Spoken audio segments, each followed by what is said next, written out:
alternativa simples, simplista, aqui é o seguinte: cada alternativa ganha tantos pontos quanto as alternativas que forem inferiores. Ok? Então, em cada critério. Então, vou dar 3 pontos, 2 pontos, 1 ponto e 0 pontos, se a alternativa vence as outras. Então, aqui, por exemplo, daria 3 pontos para a proposta A no critério 1, porque tem 3 alternativas piores do que A. Daria 2 pontos para a proposta B, porque tem 2 alternativas piores do que A. Então, tem menos pontos que aquela. Essa aqui eu daria 1 ponto, essa aqui daria 0, porque não tem nenhuma pior do que A.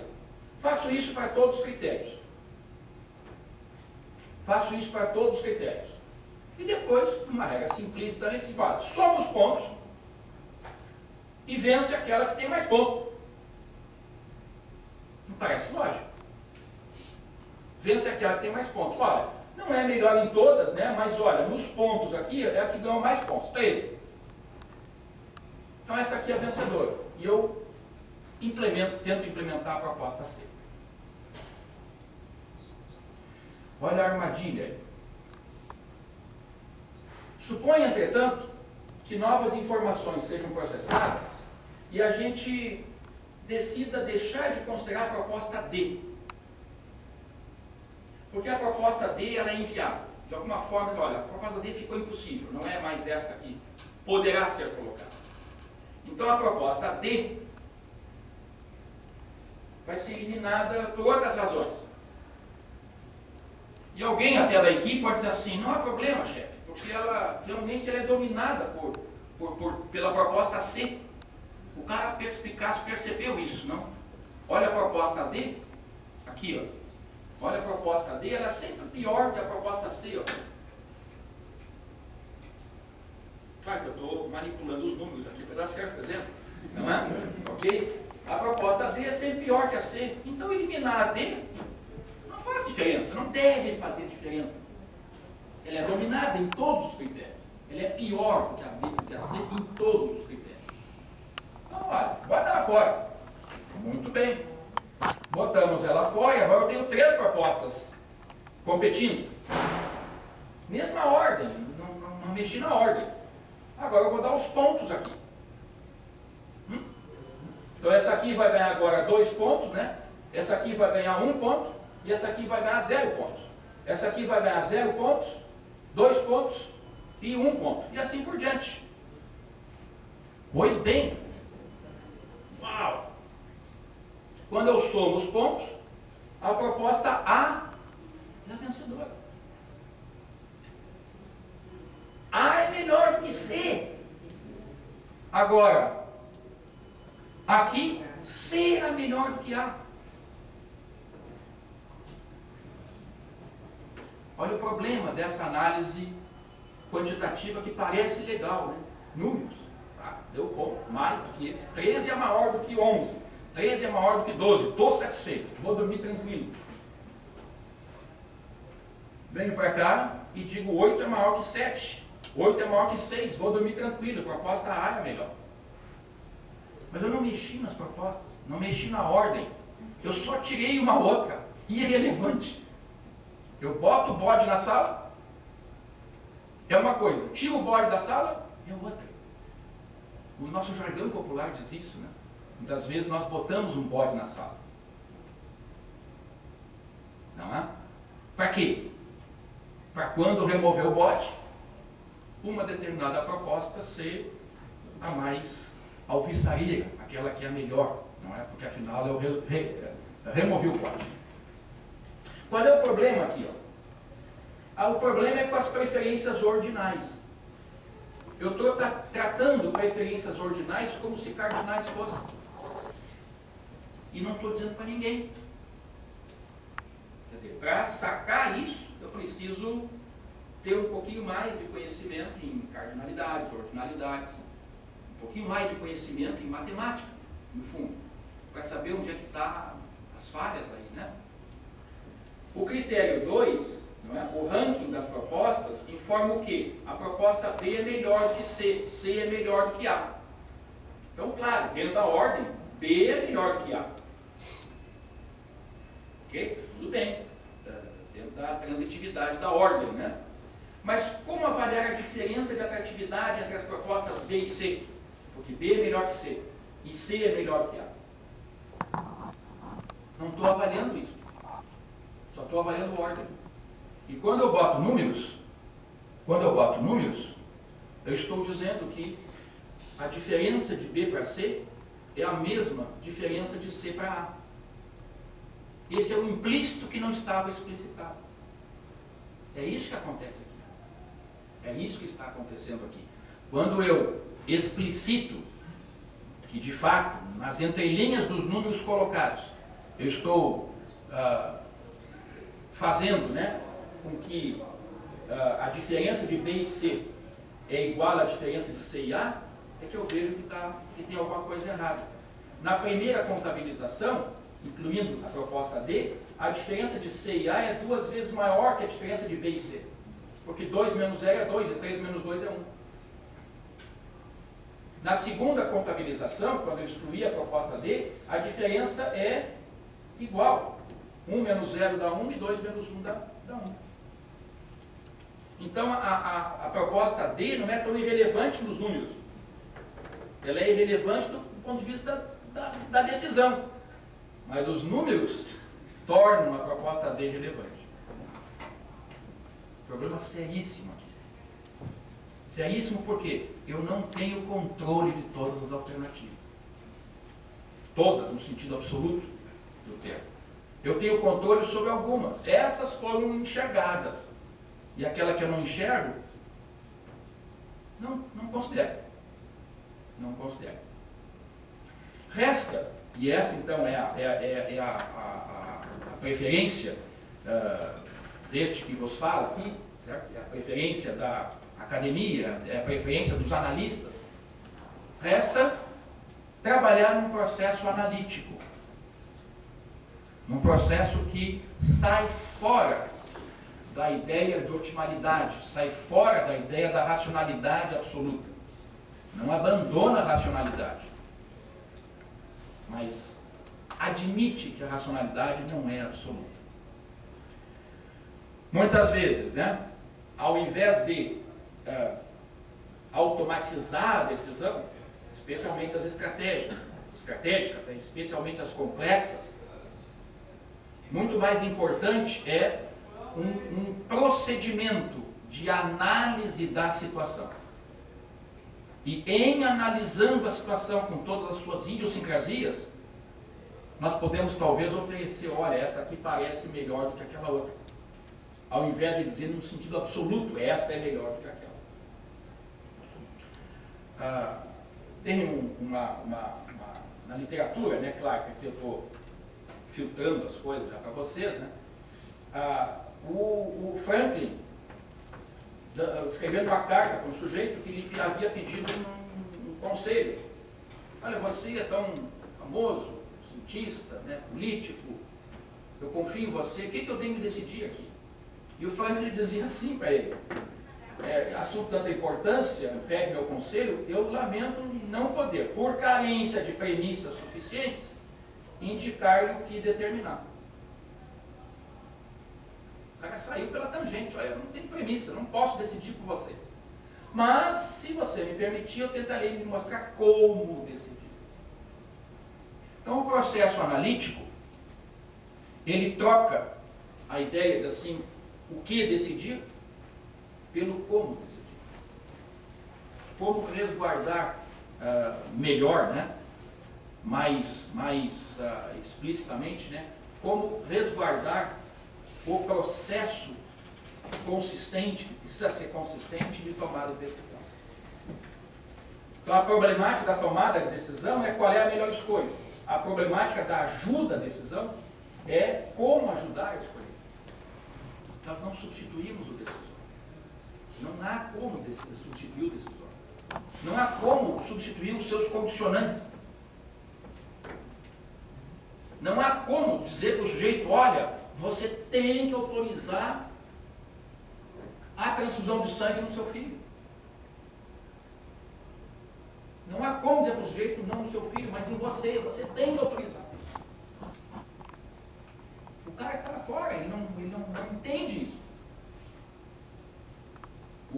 já mencionei, né, o Estado até às vezes se arvora, né, no direito de proteger seus infantes, assim, não. Nesse caso, os juízes pedem uma ordem e a criança é internada e faz a transfusão. Há culturas que pelo simples fato de pensar numa coisa adversa, crê que essa adversidade vai acontecer. São diferentes culturas. Os paradigmas dos sujeitos são diferentes. E a recusa de pensar em coisas adversas. Isso está impregnado na nossa linguagem. Nem fala isso. Ah, podia ter acontecido isso, nem fala. Por que a gente diz isso? Resquícios culturais da nossa ancestralidade. Nós não gostamos de pensar nas adversidades. Nós batemos na madeira. Nós nos pegamos batendo na madeira.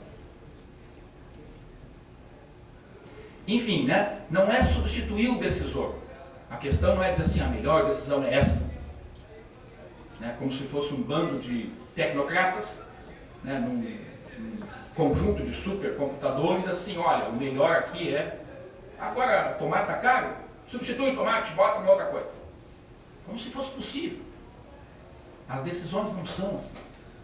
As decisões são tomadas num sentido diferente, não é? Então, o ponto fundamental, né? A metodologia ela não substitui os julgamentos pessoais.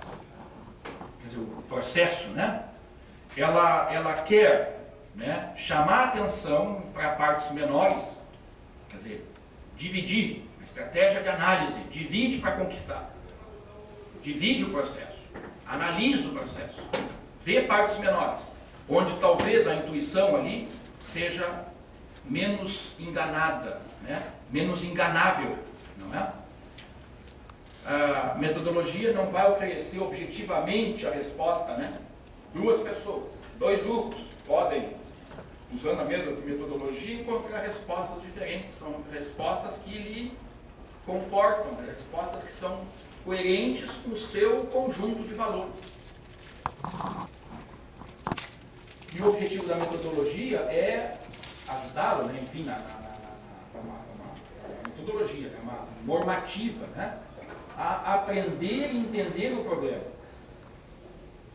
Quer dizer, talvez lá contrário à intuição, olha, para aí, não tome apressadamente, né, a decisão, analise, divida.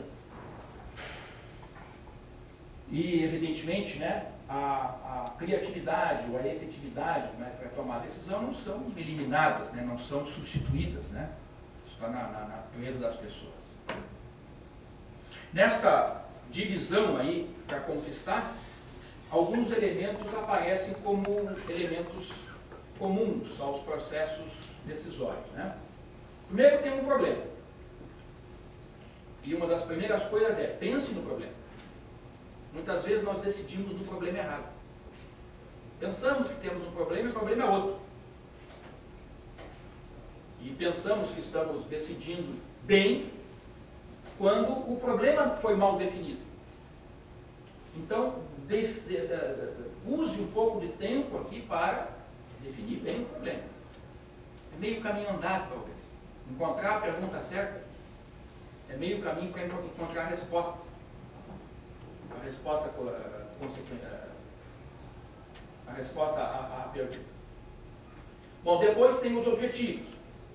Quer dizer, quais são os teus critérios de escolha? Quais são os teus valores? O que tu queres ao tomar aquela decisão sobre aquele problema? O que tu queres alcançar? Qualquer que seja o problema. Mas subjugado à definição adequada do problema. Depois vem as alternativas. Quer dizer, quais são as tuas opções de escolha? O que tu podes escolher? O que tu está decidindo aqui? A alternativa D, aquela que é inviável, aquela está fora de questão, então esquece ela. Não está ao alcance do decisor. Não está no controle do decisor. Mas a geração de alternativas é um dos elementos-chave aqui para a boa decisão. Dificilmente eu tomo boa decisão se eu não gerei antes da decisão boas alternativas. E é aqui que vem algumas das consequências, né? Quando eu gero alternativas, eu vou ver consequências de cada uma das alternativas. E aqui é que às vezes emboca, né, a nossa recusa em observar consequências negativas. Nós somos otimistas, achamos que tudo vai dar certo. Deus queira, graças a Deus. A gente se pega falando isso, não? Para além da questão, enfim, das crenças, dos valores, evidentemente. Não vai haver crítica nenhuma. Então, as consequências das alternativas com respeito aos objetivos e que estão atrelados ao problema.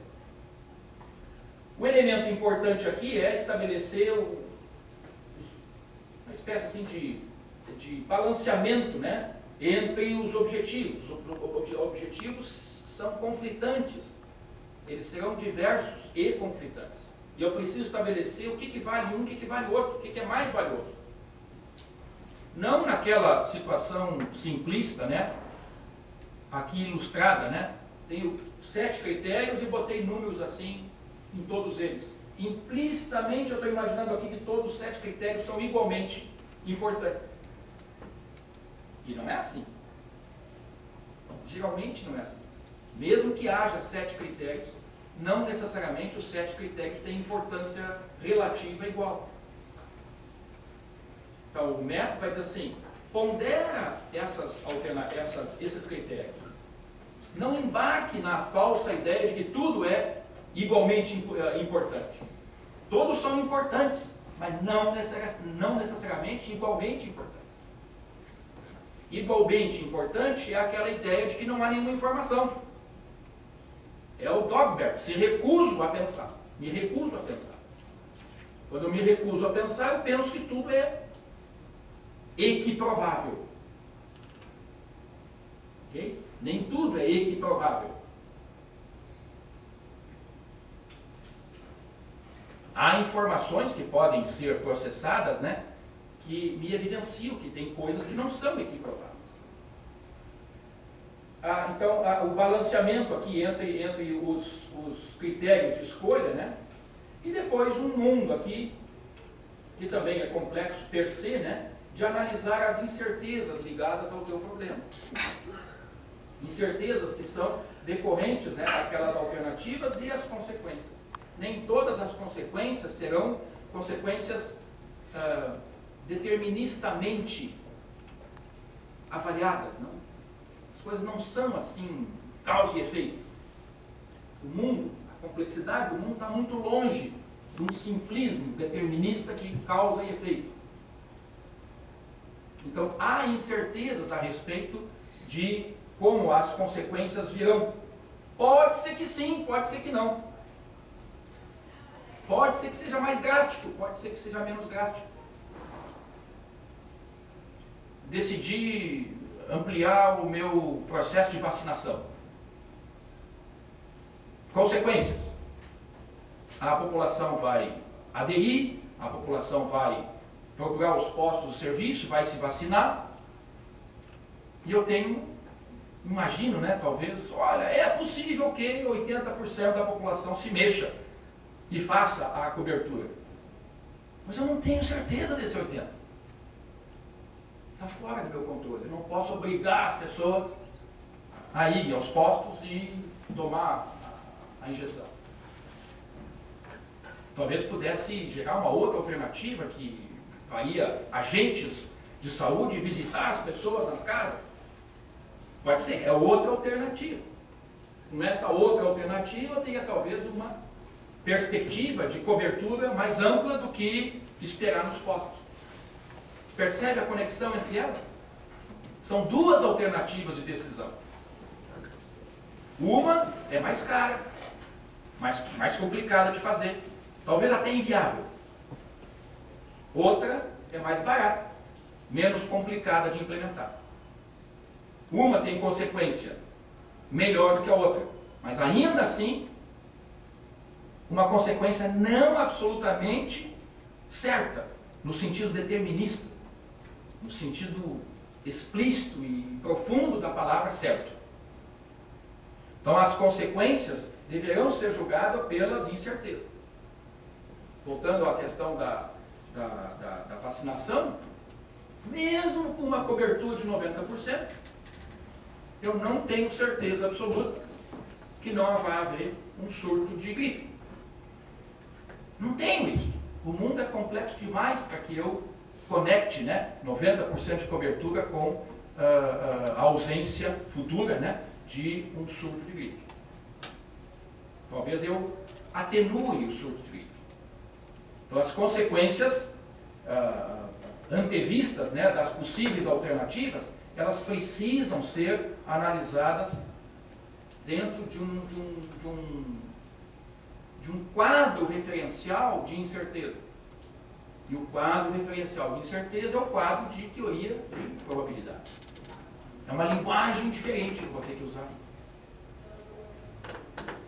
E depois a percepção, né, o valor, né, de tolerância a riscos. Aqui há uma diferença muito grande entre pessoas. Há pessoas que são mais tolerantes a riscos, há pessoas que são menos tolerantes a riscos, há pessoas que são absolutamente avessos a riscos, há pessoas que são absolutamente amantes do risco.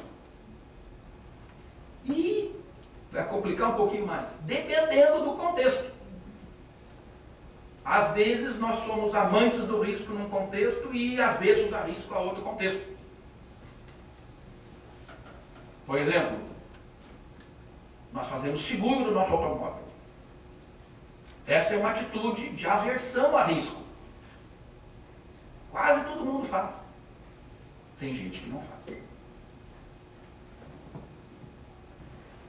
O mesmo sujeito que faz seguro de automóvel se arrisca em outras aventuras. Para ficar bem simplesinho, compra um bilhete de loteria. E nós compramos bilhete de loteria, não? Eu não, mas enfim, eu quase nunca compro um bilhete de loteria.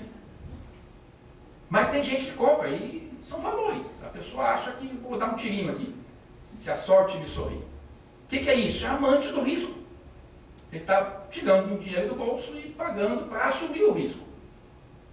Claro, o dinheiro é pequeno, então, no contexto diferente, isso explica, né? Isso é explicado, né, pela mudança no contexto. Mas, enfim, a tolerância a riscos, né, vai ser necessário, né, aqui ser realizada por conta de que, em um mundo de incerteza, não necessariamente todo mundo toma a mesma decisão. Há pessoas que, enfim, gostam de se arriscar e fazem esportes radicais. Há pessoas que não gostam de se arriscar e pensam, né, que o avião é muito arriscado e não andam de avião. Tem medo. Mas aí eu estou misturando outra coisa, né, porque não é só tolerância ou intolerância a risco. É um outro contexto ainda. E depois a interligação das decisões, né? Interligação de decisão, e aí, especialmente em decisões estratégicas, é um ponto absolutamente fundamental. É o reconhecimento de que uma decisão não vem isolada. Ela não pode ser analisada isoladamente. Ela parece ser isolada. Mas ela tem interligação com decisões futuras. E, eventualmente, uma decisão tomada hoje, ela é preemptiva de outras alternativas que possam se abrir no futuro. Não é? Quanto tempo atrás a nossa reitoria decidiu comprar esse campus aqui? 60 anos atrás, o reitor incumbente, 60, um pouco mais, 60. O reitor incumbente da época, num processo de expansão da universidade, a universidade era um conjunto lá de escolas isoladas, agregadas mais ou menos uma estrutura organizacional, sim, precisamos expandir. E comprou essa gleba de terra aqui. Caiu no colo a oportunidade. E comprou. Comprou com dinheiro público, né? Não é o dinheiro dele, comprou. articulou com o Ministério, etc. e tal, acabou comprando a Gleba. Esta decisão impõe toda uma trajetória futura para a universidade, que é fácil analisar agora, 60 anos depois. Mas no momento da decisão, quase ninguém pensa nisso. É a interligação de decisão e em que medida a decisão de hoje, a possível escolha de uma alternativa de hoje, ela elimina determinadas possibilidades futuras. E eu tenho que, de alguma forma, colocar isso na equação para tomar uma decisão sensata, uma decisão que a gente pudesse dizer não é intuitiva, não é ao sabor das circunstâncias, não é no ímpeto, né, apareceu a oportunidade, pega essa porque daqui a pouco não aparece outra. Isso não é uma crítica à decisão do reitor, evidentemente, é só uma ilustração aqui para nós percebermos, né, o processo de interligação entre decisões. Pois bem, a questão crucial, então, trabalhar com o problema certo, eu vou parar por aqui, né, Zé? Agora vou fazer um debate, e o que eu teria aqui era, eventualmente, tecer alguns comentários um pouco mais específicos, né, exemplificar, talvez, esses todos os pontos. O fundamental é esse ponto aqui, né, é a preconização, né, não vou dizer dogmatização, mas o receituário de não ousar decidir por alguém, mas ousar estabelecer um processo analítico de assim, olha, analise a situação desse jeito. Um pouco, como é que eu vou dizer assim, escondido atrás, né, da metodologia, de métodos. Quer dizer, fazer metodologia é fácil. Aplicar a metodologia, muitas vezes, é que é o difícil. Né? Seguir o receituário. E é um desafio que a gente faz para os nossos alunos, por exemplo, né? Quando estudam isso aqui, diz assim, bom, isso aqui é a teoria. Agora bota uma decisão aí e vamos fazer. Não é fácil. Não é nada fácil fazer isso aí num sentido bem concatenado. Bom, eu agradeço a atenção até aqui e me coloco à disposição para comentários, perguntas, reações e etc.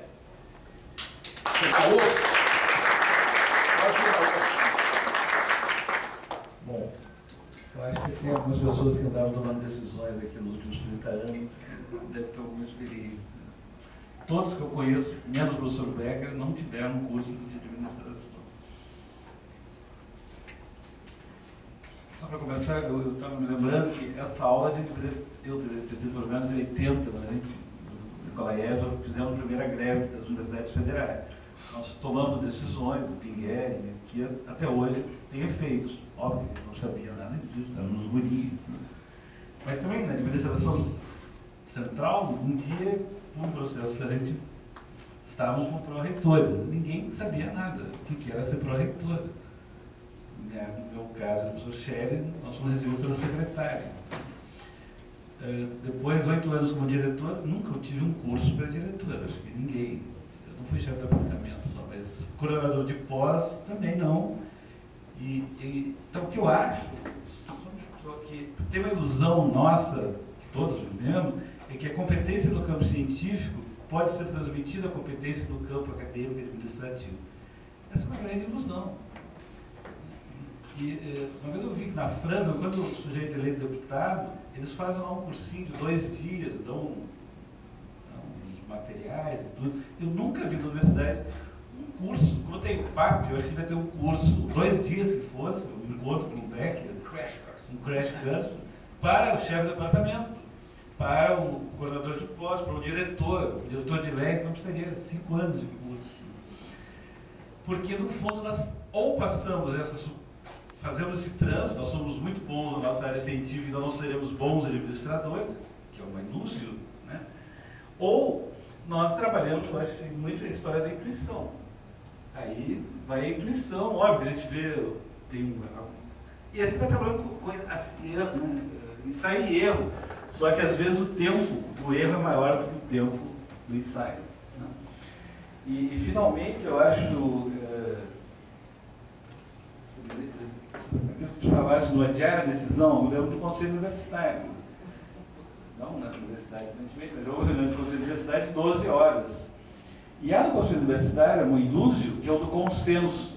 As pessoas são todas diferentes, são a favor da democracia, da liberdade e tudo, mas se vai à exaustão de chegar a um consenso. Todo mundo acredita na democracia representativa e todo mundo tem medo do voto, em várias instâncias. E, na minha experiência, tinha muito o que eu chamaria de soma zero. Né? Bom, você tem tantos fatores, né? Para fazer uma ideia, eu preciso de 2 carros, um avião, 50 computadores, 5 funcionários. Como eu não tenho, eu não vou fazer nada. Isso muito acontece. Eu acho que existe, no caso da universidade, um falso democratismo. Do outro lado. Então, se for proliferando conselhos. Outro dia o Marco me mostrou, eu fiquei escandalizado, o fluxograma de uma compra de R$200. Isso aqui. Passava por 7 instâncias, em cada instância por 4 níveis, para comprar um papel higiênico. Eu acho que é importante. E é um pouco isso, que um dia nós teríamos que repensar tudo. Eu ofereço e levo um curso para diretores, administradores universitários, porque um dia a gente precisa trazer a ciência e a razão para dentro das decisões que tomamos e terminar com a ilusão de que nós somos ótimos em tudo. Não somos. Parte dessa questão que tu coloca da burocracia excessiva, né, é um dos elementos, né, que aqui se poderia colocar como competência, né, do gestor. Uma das competências mais importantes do gestor é a delegação. E às vezes a gente é terrível na delegação. A gente acha que só a gente sabe fazer, só a gente. E eu preciso controlar aqueles outros que estão fazendo. E eu não delego, não delego responsabilidades, não delego competências para ser feitas. Né? E aí surgem essas regras. Essas regras existem na universidade, pasmem, existem também nas maiores empresas. Eles são regramentos do dono do capital, do acionista majoritário, assim, olha, as decisões têm que ser nessa direção. E para ser nessa direção eu preciso de normativas. E aí estabelecem-se normativas. Geralmente as normativas guardam entre si um nível de consistência. Agora, em organizações mais esquizofrênicas, essas normativas não guardam esse nível de consistência entre si e quando tu pinça uma dessas, aparece isso que tu flagrasse, né? Para uma compra de R$200, nem essa delegação de competência é dada para o gestor, porque o pressuposto inicial faz uma regra para 200 milhões e aplica-se a regra para 200 milhões na R$200. Evidente que 200 milhões eu não gostaria que o sujeito tomasse assim, olha, compra isso, compra aquilo. Evidente que 200 milhões toda a sociedade clamaria por, olha, tem que ter um processo adequado, documentado, não é? Enfim, um processo licitatório para garantir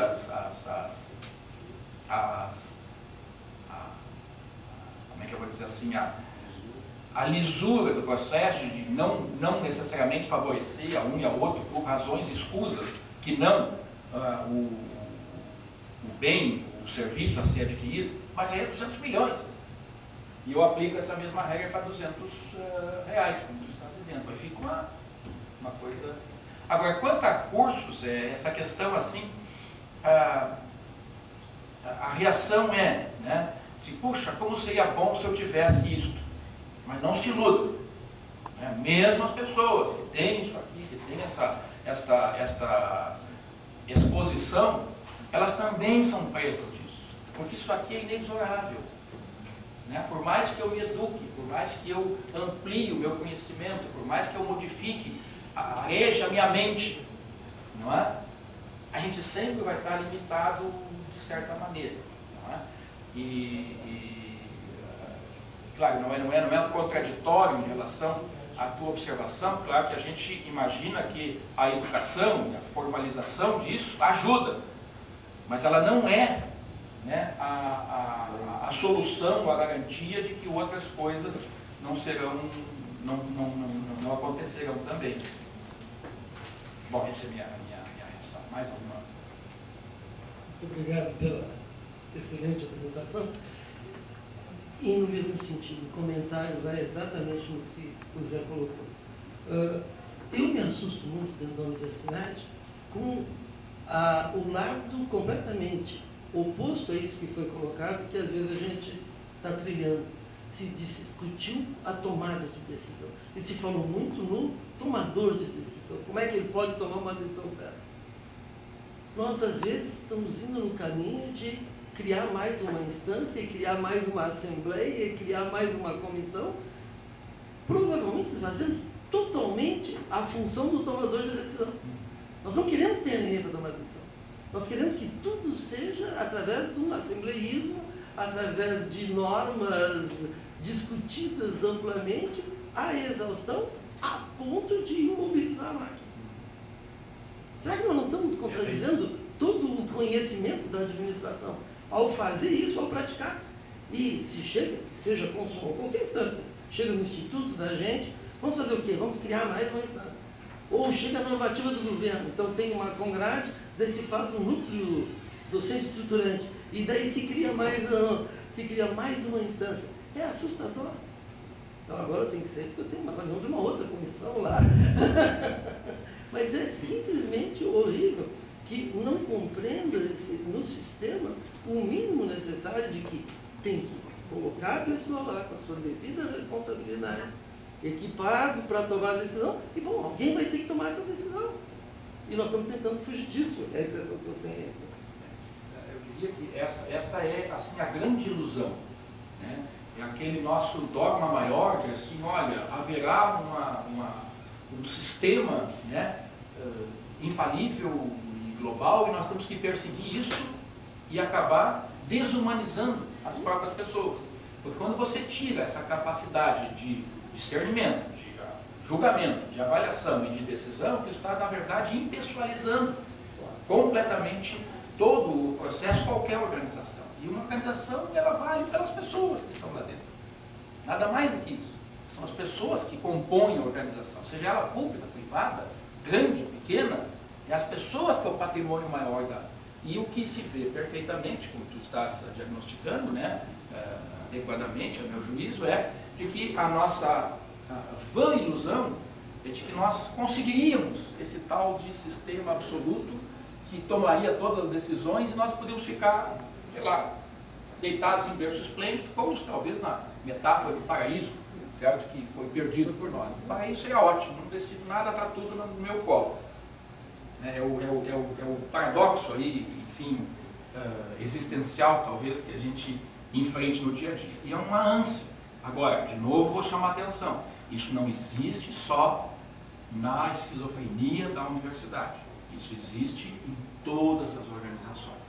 Né? Às vezes eu dou essa palestra, eu faço cursos, enfim, tenho interação com várias pessoas e quando eu conto essas historinhas, as pessoas todas assim, mas parece aquilo, setor tal, parece isso, parece aquilo. Então a comunalidade dessas situações é alguma coisa assustadora, eu diria, alarmante. Isso. Então a constatação forçosa é de que isso é da natureza humana. E aí, claro, ajuda curso, ajuda um pensamento um pouquinho mais aprofundado, né, para acabar com a quimera, né, da decisão automatizada. Que bom seria se eu não precisasse tomar decisão, mas eu tenho que tomar.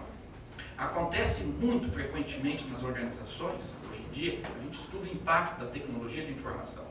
Então, quando entra em tecnologia de informação, é o Deus do sacudo. Todo mundo quer um super sistema que resolva tudo. E pagam fortunas por isso. Pagam fortunas por isso. E quando vai implementar, tem um problema aqui, um problema ali, pagaram fortunas, implementa assim, não dá mais certo. Dali a 2 anos tem que trocar porque aquele não serviu. E a decisão quando foi tomada? Em cima dessa quimera de um super sistema que vai resolver todos os meus problemas da contabilidade, todos os meus problemas de informação da empresa. E isso é o mais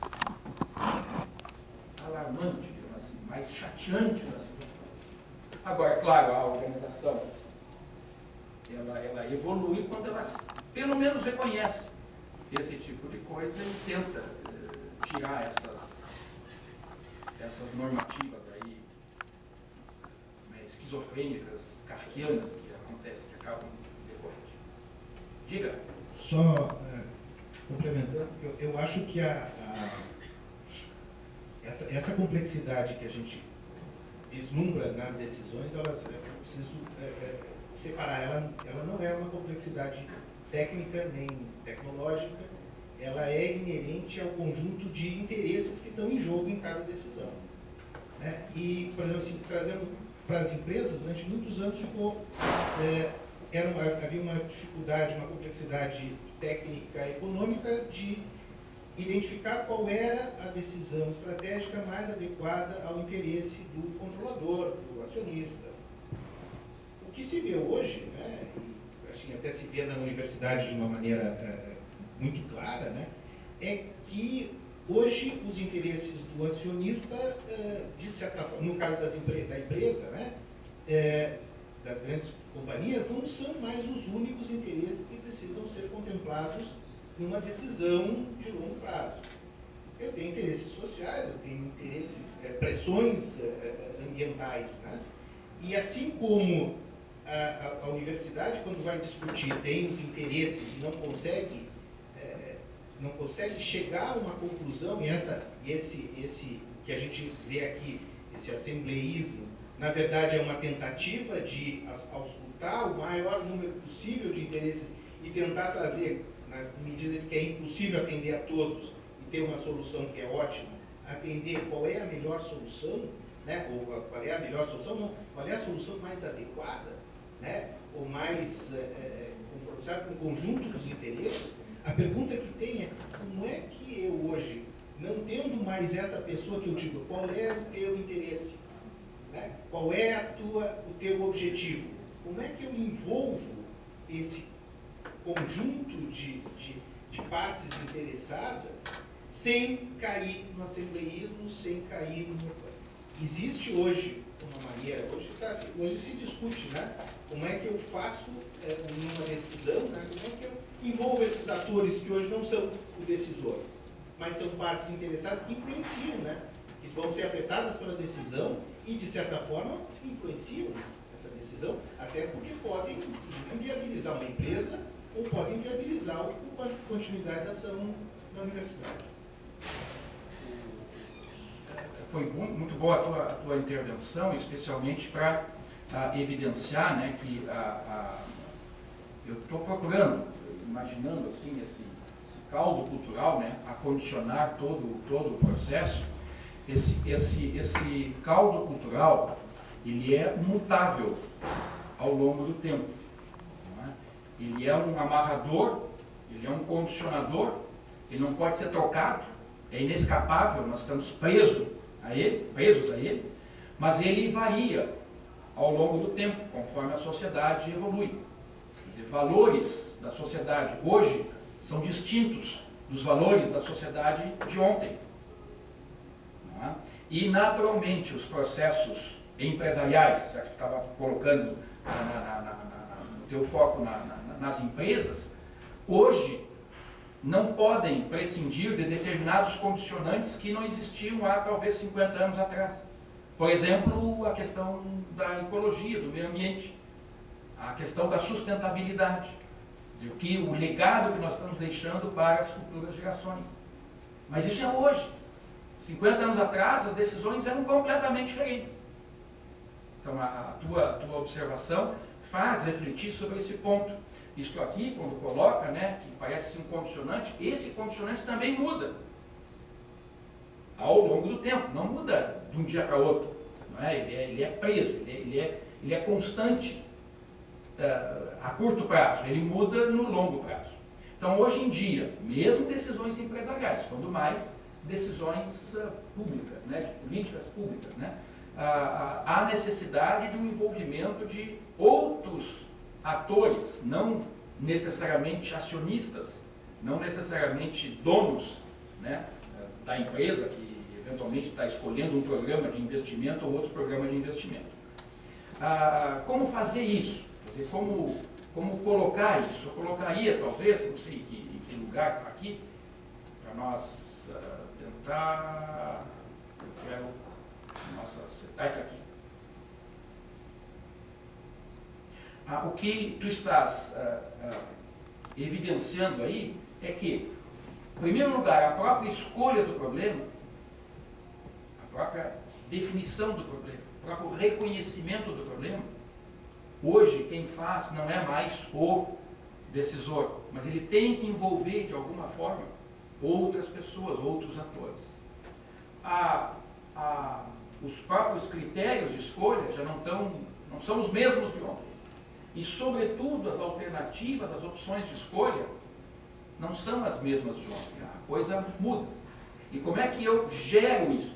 O importante é desenvolver metodologia para que essas coisas sejam explicitadas. Não há outra maneira de fazer senão incorporar na discussão esses outros grupos, né, esses outros interesses. Talvez por representações, não um assembleísmo, como tu estavas criticando e como outras, a gente aqui já criticou. Não é um assembleísmo que vai resolver isso, mas é sim reconhecer que determinados interesses que estão presentes condicionam as decisões e melhoram as decisões se forem incorporados, mas incorporados no processo. E o processo engloba o próprio reconhecimento do problema, a definição dos objetivos e critérios, que é mais. Aqui tem a questão dos trade-offs, né? Quer dizer, os objetivos serão ponderados, e a ponderação de hoje não é a mesma ponderação de ontem. E o gestor, o decisor, o executivo que negligenciar isso está fadado a entrar em conflito. Veja-se, por exemplo, o enorme conflito agora na nossa cidade com o corte das árvores lá daquela perto do gasômetro de uma avenida que vai passar lá. Quer dizer, como é que tu explica isso? A não ser decisões tomadas sem uma percepção de que há outros elementos envolvidos que talvez precisariam ter sido convidados antes no próprio processo de geração de alternativas, de eliminação, de avaliação de consequências. Não digo que daria a responsabilidade para ele, a responsabilidade é do gestor, mas ajudaria a melhor compreender o problema. Agora, não saiam daqui com a falsa ideia, né, de que isso é fácil fazer, isso aí é bom de dizer depois do acontecido. Quer dizer, o profeta do acontecido, o profeta no jogo de futebol tem assim, o cronista do jogo do resultado. É ótimo, né, fazer uma crônica de um jogo quando já foi 4-1. A questão é antecipar isso, é trazer para o presente, para o momento da decisão, todas essas coisas que eu vou reconhecer talvez depois de ter falhado, depois de ter percebido que o tema de casa não foi tão bem feito. Isso que é o difícil. Né? A metodologia está aí, ela é fria, no sentido de que, olha, e a escapa dela sempre é essa, defina melhor o problema, defina melhor o objetivo. Agora, como é que eu faço isso? Aí vou voltar lá para número 2, eu acho, aí são desenvolvendo competências, habilidades, liderança, porque é isso aqui que está. E parte das competências é saber ouvir, né? Saber ouvir os grupos interessados, reconhecer que há grupos de interesse e que são relevantes para determinadas situações. Mesmo em decisões não públicas, né? Trouxesse aqui muito claramente, né? A ideia de que mesmo em decisões empresariais não se admite mais decisões empresariais que não levam em conta os interesses mais amplos da sociedade. Né? Estão fadados a encontrar problemas muito sérios ali na frente, que talvez não encontrasse num outro contexto. Eu fiquei curiosa de saber como é que o pensamento analítico, qual seria a opção naquela planilha que você colocou ali com várias opções, Sim, os 7 critérios. O que o pensamento analítico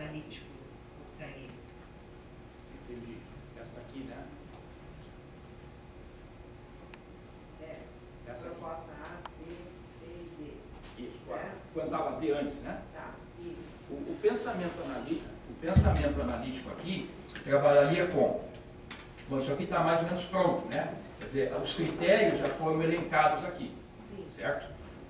Os critérios elencados aqui, é essa aí que você estaria aqui, queria saber a posição do analista frente àquela primeira quizofrenia onde está o Handler.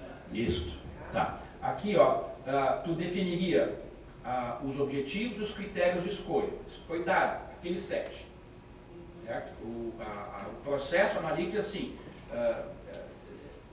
esteja convicta de que aqueles 7 reúnem completamente o teu entorno julgatório, de julgamento do problema. Não esqueça nenhum critério. Se tiver um critério 8º que não está ali, está mal feito. O critério está lá. Selecione as alternativas, as opções de escolha. Então, as alternativas estavam lá colocadas. Eram 4 e uma foi retirada. Né? E ficaram 3. O analista aceita essa possibilidade? Ah, certamente.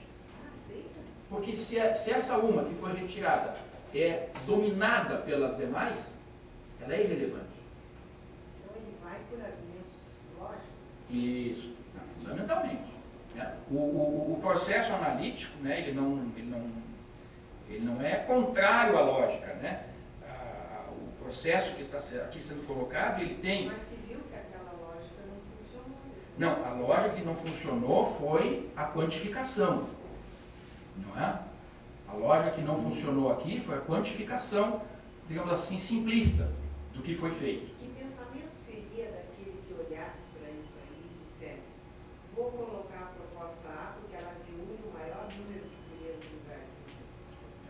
Essa é a analítica? Não, jamais. Que pensamento seria esse? Para entrar na questão analítica aqui, em primeiro lugar, não é só uma ordem que deveria ser colocada. Por isso que eu vou voltar lá para aquela. Então, o que eu tenho aqui? Eu tenho alternativas e tenho critérios. Ok? Ao ter alternativas e critérios, digamos que eu me dê por satisfeito que as alternativas, os critérios